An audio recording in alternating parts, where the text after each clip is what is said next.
Hola a todos, bienvenidos una vez más. Gracias por acompañarme en un martes más donde espero que de alguna manera Dios use lo poquito que compartimos para ayudarles en sus vidas. Bueno, estamos siguiendo el estudio que inicié la semana pasada en Apocalipsis capítulo 5 en cuanto a que cuando sabes cuál es el final de la historia, entonces lógico sería que escribieras una buena historia en el presente. Bueno, creo que nosotros como cristianos, los que hemos reconocido a Jesucristo como nuestro Salvador, sabemos cuál es el fin de la historia. El problema es que no lo practicamos. Si no escuchaste el sermón del domingo, te aconsejo que lo escuches, te aseguro que te va a servir. Necesitamos aprender a vivir por fe y agradecer al Señor por fe, o sea, antes de que sucedan, antes de ver lo que queremos que suceda. Pero bueno. Hoy quiero continuar con este pequeño estudio. Saludo a todos, donde quiera que estén. Ojalá que estén firmes, que sigan adelante y si no es así, pues que lo poquito que comparta hoy anime sus corazones. Siempre es emocionante hablar de Jesucristo, es emocionantísimo. Honestamente para mí, el escudriñar, estudiar, profundizar en la Biblia y sacar tanto tesoro que hay allí para mi vida, por supuesto, ojalá para todos los que nos están escuchando. Hablamos la semana pasada, bueno, 3 cosas que tenemos que tener para ser felices. La primera que vimos fue a alguien a quien amar y una de las frases que usé la semana pasada, para poder tener una vida que valga la pena, necesitas tener un propósito por el cual valga la pena morir. Y si vemos la historia de los apóstoles, aún después de que se eligió el 12 en sustitución de Judas, si lees la historia de ellos, que es muy poca, por cierto, vas a ver que ellos dieron su vida por el Evangelio, por compartir las buenas nuevas en muchísimos lugares alrededor del mundo. Quizás con la excepción de Juan, que fue el único que quizás murió de muerte natural, pero el resto definitivamente sufrieron una muerte, a veces muy violenta, debido a su fe, a que creyeron y obedecieron al mandato del Señor Jesucristo de compartir las buenas nuevas. Entonces, hablando de esto, que estoy tratando de compartir con ustedes, de cómo comprender entonces la revelación, lo que Dios ya nos reveló en su palabra. Cuando quiero comprender lo profético y lo poético, que hay mucho en la Biblia, en las diferentes partes de ella, tenemos que aprender. Una de las reglas más importantes es aprender a comparar las escrituras con las escrituras, no lo que dice la Biblia con lo que dijo alguien, con mi imaginación. Asegúrate que tu autoridad es la Biblia y no alguien más. Si alguien más lo que compartió fue la Biblia, la palabra de Dios, lo que dice sin ser manipulada, pues entonces la autoridad es de Dios, es de su palabra, no de alguien más. Y esto lo digo porque es muy importante que tengas una autoridad. La autoridad tiene que ser Dios, tiene que ser su palabra. De otra manera estarás expuesto a muchas mentiras, falsedades, engaños que andan por allí y abundan el día de hoy. Entonces yo creo que entender la revelación del Señor no es tan difícil, comprenderla no será difícil. Lo que es difícil es recibirla, creerla y vivirla. Repito, no es difícil comprenderla. Lo que es difícil para la mayoría es el recibirla, hacerla tuya, creerla con todo tu corazón, y si la crees es porque la vas a practicar. No digamos que creemos y no practicamos, solo se cree cuando realmente se practica. Entonces, aquí vemos un ejemplo, viendo en Filipenses capítulo 2 y trazando una referencia con Ruth capítulo 4 y Jeremías capítulo 32. En Ruth capítulo 4 vemos a Booz, que es un tipo, un cuadro, una prefiguración de Jesucristo en el Antiguo Testamento como el pariente más cercano a la familia de Ruth, el redentor de las parientes más cercanos. Entonces, cuando Booz redime a Ruth, la libera, la exime, se casa con ella porque él era el pariente más cercano. Entonces la redime y ella sale de su viudez y también se convirtió en el poseedor, en el dueño de la propiedad de la suegra, quien es Noemí. Y debido a que se casó con ella, ya él empezó a ser el dueño de la propiedad y pudo procrear una simiente piadosa, justa, santa, para heredar lo que se había perdido a la muerte. o contra la muerte, en este caso la condenación, en la desobediencia de Adán, cuando todo se cae, todo se corrompe debido al pecado y Satanás entra en el cuadro de la historia del mundo. Filipenses 2:7, permíteme leértelo, dice, sino que se despojó a sí mismo, tomando forma de siervo, hecho semejante a los hombres, y estando en la condición de hombre, se humilló a sí mismo, haciéndose obediente hasta la muerte y muerte de cruz. Jesús se convierte en nuestro Booz. Jesús, Dios infinito en su naturaleza divina, tuvo que dejar toda su gloria de lado y convertirse en un ser finito en su naturaleza humana para ser nuestro pariente más cercano con la capacidad de redimirnos, de liberarnos, de eximirnos de la condenación. Él nos redimió de la muerte, de la separación de Dios por la eternidad y del diablo, por supuesto, que es nuestro gran enemigo, por medio de su sacrificio precioso, horrible en la cruz del Calvario. Por lo que sufrió, digo que fue horrible. El pago del precio para salvarnos, y luego se casa con nosotros, se casará con nosotros. Y todos los que son creyentes al nacer de nuevo vienen a ser parte de lo que la Biblia le llama la novia de Cristo, la esposa del Cordero. Ahora, en Jeremías 32, el profeta compra un pedazo de tierra y el título de propiedad es sellado como un pergamino. Ese sello registra la compra y certifica que el dueño legítimo y propietario de ese pedazo de tierra es Jeremías. Y como él es el propietario, él es el único que puede romper los sellos y hacer ejercicio de su derecho de posesión de ese terreno. Entonces mira, tienes que aprender a comparar las escrituras con las escrituras para entender las porciones proféticas de la escritura, porque tu Antiguo Testamento es muchísimo más que solo unas cuantas historias bonitas. Esas historias están llenas de teología bíblica, de tipología bíblica para nosotros. Y los tipos en la Biblia te permiten definir la relación que hay entre el Antiguo Testamento y el Nuevo Testamento. ¿Por qué? Porque cada doctrina del Nuevo Testamento está ilustrada por un ejemplo en el Antiguo Testamento. Y eso es todo lo que un tipo de la Biblia es, una imagen en el Antiguo Testamento de una verdad en el Nuevo Testamento. Es una persona, un lugar, un evento, un ritual, un artículo. Entonces los tipos te llevan a la profecía, de la profecía al cumplimiento. Los tipos te llevan de la sombra a la sustancia, a lo que pasó realmente o lo que iba a pasar. Los tipos te llevan de cómo se presenta Cristo en el Antiguo Testamento a la realidad de quién es para nosotros el día de hoy y la realidad de lo que Él hará en el futuro. Entonces Booz es una imagen de Cristo porque paga el precio como redentor de Ruth. Jesús paga el precio por nosotros, los que nos hemos arrepentido y creído que solo Cristo puede salvar del infierno y perdonar los pecados y dar vida eterna y dar una vida nueva. Jeremías es una imagen de Cristo como el propietario, como el dueño de nuestra vida. Ya no le pertenecemos más al diablo, le pertenecemos a el Señor. ¿Ves lo que es comparar las escrituras con las escrituras y sacar de ahí la enseñanza apropiada?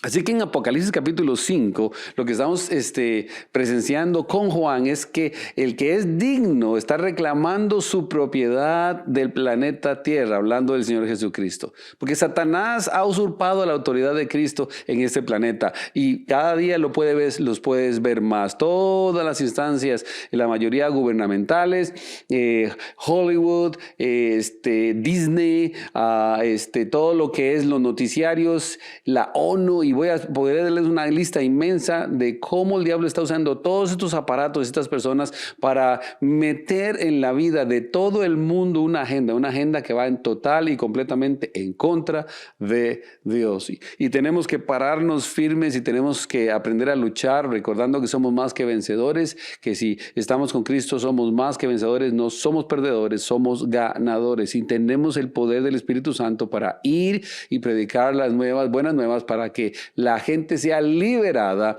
de todas esas mentiras y puedan venir a la verdad que solo hay en el Señor Jesucristo. Sí, Jesús pagó el precio y Él es el único que tiene el poder de posesión. Entonces, pues, si no fuera así, entonces el pago fue en vano, pero no fue en vano. Entonces, Cristo tiene el poder de desalojar el diablo. Si no tuviera el poder, entonces quiere decir que el precio no sirvió para nada, pero su redención sí trajo el desalojar de ese lugar de autoridad a Satanás, y ahora la autoridad la tiene Él. Él mismo dijo: todo poder, toda autoridad me es dado en el cielo, en la tierra y aún debajo de la tierra. Lo mismo dice ahí en Filipenses capítulo 2, versículo 11, que un día toda lengua confesará, de los que están arriba, abajo y aún debajo de la tierra, que Jesucristo es el Señor, para gloria de Dios Padre. Esa es nuestra conclusión. Deberíamos vivir en base a esa conclusión. Así que tú eres testigo el día de hoy. El diablo ya no es tu dueño, Jesús lo es. ¿Por qué? Porque tiene el poder y pagó el precio. Y de eso se trata la salvación. La otra regla para comprender la Escritura es que hay que reconocer que el tema de la Biblia es la salvación por el sacrificio sustitutorio del Señor Jesucristo. Sustitutorio del Señor Jesucristo. De ahí viene la salvación, de que Jesús fue el sustituto por nuestros pecados. Ahora, si a Adán le preguntaran, Adán, ¿no te fue otorgado a ti el dominio del mundo? Diría que sí, pero lastimosamente él perdió ese dominio debido a que desobedeció al Señor. Y cuando desobedeció y pecó, el reino que Dios le dio fue pasado a Satanás. Y entonces ahora el hijo de David viene, como le llama la Escritura, el último Adán, el legítimo rey redentor, ahora viene a reclamar lo que él perdió. Entonces, primero reconoce que Jesús es digno de adoración debido a quien es Él como el conquistador del reino. Y Él es el único que puede sacar la espada de la piedra y probar que Él es el juez justo, rey de la creación. Pero también es digno de tu adoración solamente por donde Él está debido a el calvario que sufrió. En Apocalipsis capítulo 5 versículo 6 nos dice: y miré y vi en medio del trono y de los 4 seres vivientes, en medio de los ancianos, estaba en pie un cordero como inmolado, que tenía 7 cuernos y 7 ojos, los cuales son los 7 espíritus de Dios enviados por toda la tierra. El cordero está en el centro de todo lo que sucede en el cielo. Y mientras que Jesús es nombrado el león solo una vez en Apocalipsis, se le llama el cordero 28 veces. ¡Wow! Se dice que la ira de Dios vendrá por la ira del cordero. 6:16, nuestra limpieza del pecado es por la sangre del cordero. 7:14. ¿Por qué la iglesia? Porque la iglesia es la novia del cordero. 19:7 y 21:9. Entonces estas son reglas para poder entender lo que dice la Biblia. La otra que quiero compartirles es que hay que conocer la numerología bíblica, así como la tipología bíblica. Entonces, cuando hablamos de tipos, y ahora vamos a hablar de números para invitarlos a que entren un poquito más y podamos entender mejor, porque 7 es el número de la perfección en la Biblia. Así que los cuernos simbolizan el poder perfecto de Dios, los ojos simbolizan el conocimiento perfecto de Dios y el espíritu representa la presencia de Dios, perfecto en cada una de esas cosas. Así que aquí está el cordero de la perfección del poder y del conocimiento y de su presencia. Pero no solo eso, recuerda, Él es omnipotente, tiene todo poder, es omnisciente, tiene conocimiento y es omnipresente. Él está en todas partes. Este es el número 7, numerología. Jesús es el digno de tu adoración por lo que Él es. ¿Por quién es Él? Entonces Jesús es digno de tu adoración por donde Él está. Pero ¿cuál es el final correcto para comenzar un nuevo comienzo? Bueno, primero tienes a alguien a quien amar. Jesús es digno de tu adoración, de rendirle servicio. Y segundo, tienes algo que aprender a hacer. Tienes que hacer algo por Él. Si realmente lo amas, harás. Para mí es una contradicción que la gente diga que ama a Jesús y no hace nada por Él. Que aman a Jesús y simplemente no están sirviéndole, no le adoran, no son fieles, no son leales. Es una total y completa contradicción. Y esto lo digo porque es un espíritu que ha entrado en las iglesias, en los algunos creyentes que están engañados y engañando a otros, mostrando de esa manera que realmente el poder de transformación, de regeneración de Dios no es lo que es cuando Dios salva a alguien, lo transforma, lo cambia para que le adore y para que le sirva. Hoy tienes una tarea que tienes que estar cumpliendo. Así que cuando entras a la zona del trono del Señor y estás allí y abres el libro del Señor, porque ese libro el Señor lo ha dejado para ti allí. Y en ese libro dice que tú eres de Él, el título de propiedad le pertenece al Señor, tú no eres tuyo, yo no soy mío, somos del Señor ahora. Y todas las personas de esta tierra, el Señor quiere reclamarlas para Él, pero para eso necesita una iglesia que vaya y anuncie las buenas nuevas del Evangelio. Pero Juan espera ver un león, sin embargo lo que ve es un cordero. Y vino, tomó el libro de la mano derecha del que estaba sentado en el trono, versículo 7, versículo 8, y cuando hubo tomado el libro, los 4 seres vivientes y los 24 ancianos se postraron delante del Cordero. Todos tenían arpas y copas de oro llenas de incienso, que son las oraciones de los santos. Y permítanme terminar con esto, porque el versículo 8 que estos 24 ancianos tienen arpas y tazones. Dice allí copas de oro.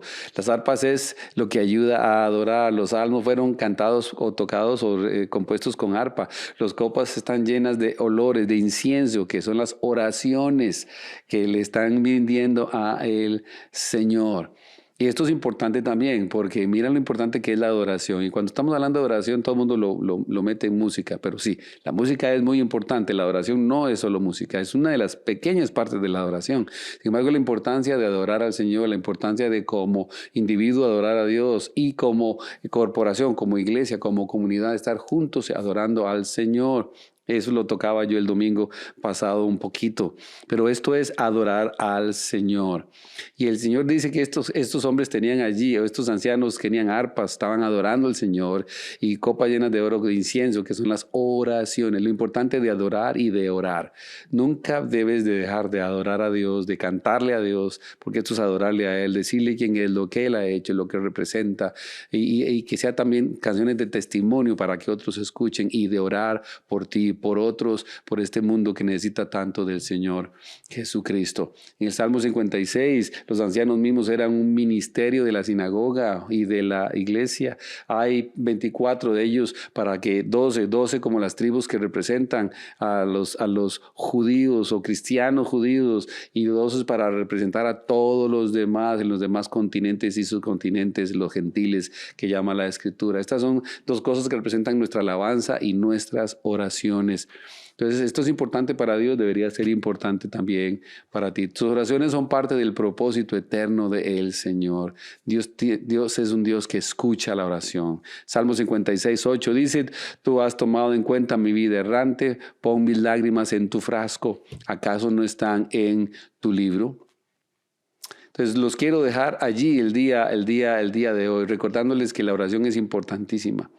No podemos dejar eso de lado, porque un creyente que no ora es un creyente indefenso, un creyente que rápidamente va a entrar en las, lastimosamente, tentaciones de Satanás y lógicamente va a caer en ellas. Un creyente que no ora es un creyente que no tiene una relación directa con Dios, pero al mismo tiempo tenemos que estar escuchando a Dios a través de su palabra. Y si dos cosas están presentes, querrás alabar al Señor en tu corazón, porque la Biblia dice en el versículo 9 de Apocalipsis, capítulo 5, y cantaban nuevo cántico diciendo, digno eres de tomar el libro y de abrir sus sellos, porque tú fuiste inmolado y con tu sangre nos has redimido para Dios de todo linaje, lengua, pueblo y nación. Ese es un canto misionero, porque habla de linaje, una afiliación tribal, y cubre a aquellos que tienen